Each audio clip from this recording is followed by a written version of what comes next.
why the monitoring and evaluation plan is underrated. Hi guys, welcome to Monitoring and Evaluation Made Simple. I'm so glad that you've joined me to this channel. Today I'm going to be doing a voice note, no PowerPoint presentations. I have this feature on this channel, but I rarely use it because I feel that using visuals does go an extra mile. But today we're going to be using the voice notes. But as usual, you can use the timestamps in the description below to get a sense of what I'm talking about in case you want to skip certain parts of this video. So the monitoring and evaluation plan, why is it underrated in many of the organizations? Okay, so I'll give you 5 reasons, okay, because the whole point is we need to call a spade a spade. In the years of work I have done, I have noticed quite a lot of things in organizations that are implementing projects. So now, the first reason why it is underrated has to do with the fact that the core management team may not have a thorough understanding of what monitoring and evaluation really is. And this is why in most cases, I would always recommend that you bring in someone who's specialized in M&E, because these are the guys who are going to actually be able to champion the cause. All right, because you see, the M&E plan, in case you don't know, is so important. It is very important, and you have to really have it. I've seen in many occasions that you enter an organization, they don't have the plan in place. All they have is, of course, they may have data collection tools, but that is not sufficient. Okay, we need to have a sufficient, adequate system. So that is one of the reasons why it is underrated, because there is no thorough understanding of its importance. And this is because in many cases, maybe they don't have the specialized personnel. Then the second reason is that it's underrated because the commitment is not really there. All right.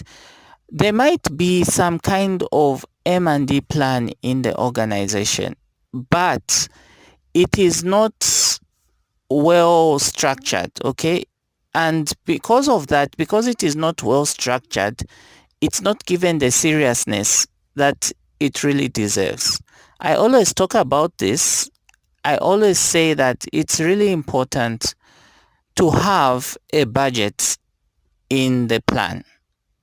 Having a budget really means that you clearly outline how much resources you need in order to undertake M&E activities. So it really comes down to how well you structure those contents. How are people going to know that this is what is required? Ideally, the budget should be clearly communicated. Ideally, it should be done at the planning stage of the project. But unfortunately, it is not always done the right way. And that is why you'll find that even when they look at the plan, they just look at it as something that is not really worth considering as much as we should consider it.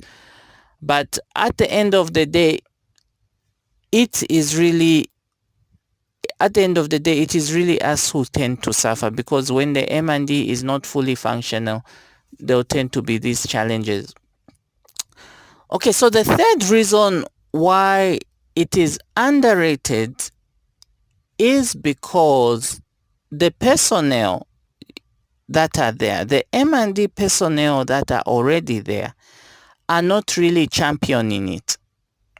Because remember, you may have management that are not well versed in monitoring and evaluation.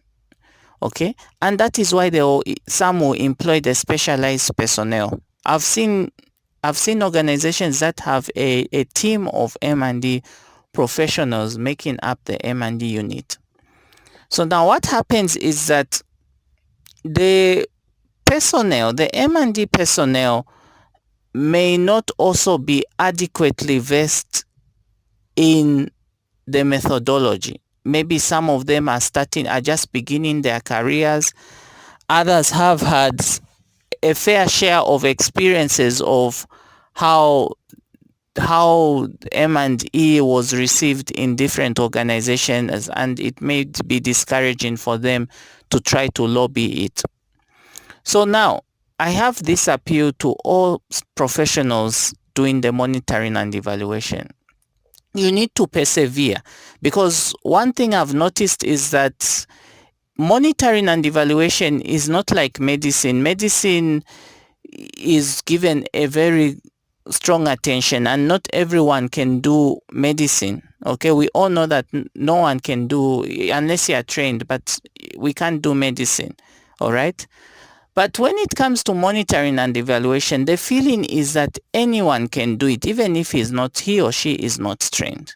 So it is really up to you, the professionals, to really gather up that courage and make it known that really this is a highly technical field. And it is really up to you to show it to them in the way you handle yourself, in the way you clearly outline the requirements. Even if they shoot you down, you have to mention to them that standard practice is that if you want a functional system, these are the components which should be available.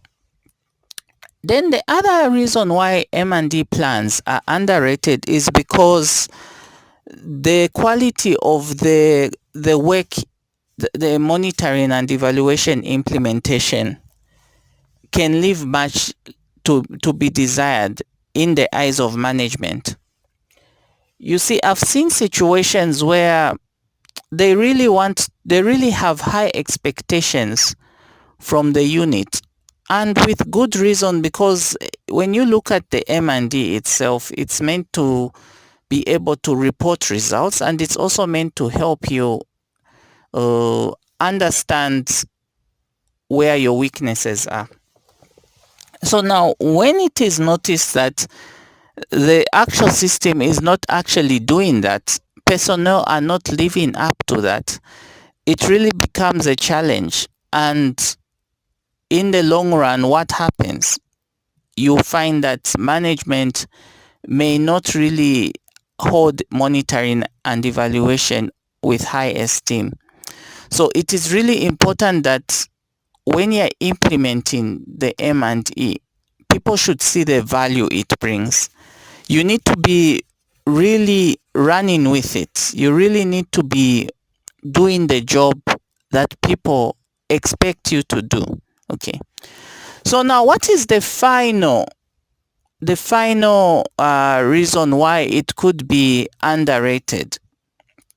Well, the final is quite linked to the other reasons, but I think, let me just put it this way: the organization may have limited funds to support monitoring and evaluation, and even other additional features that should be added, such as the monitoring and evaluation plan itself. So usually what happens is that if an organization is limited with resources, they may really not desire to have this plan developed.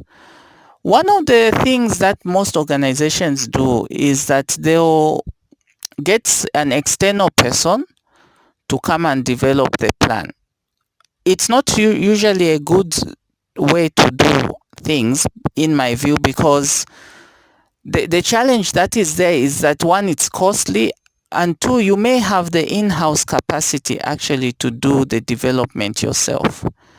So in a nutshell, when an organization has those limited resources, they really want to tighten their belts in the way they spend money. So you have to, as a professional, if you are privileged to be working in an organization like that, you have to assure them that actually you don't need to hire another external person to do the job. You can do it yourself. So those were the 5 reasons, guys. Let me know what you feel about this voice note. I'll be reverting back to PowerPoint presentations. I just thought I could share this with you because it was something on my mind. I've been your host, Coach Alexander. Until we meet again, see you on the other side. Bye.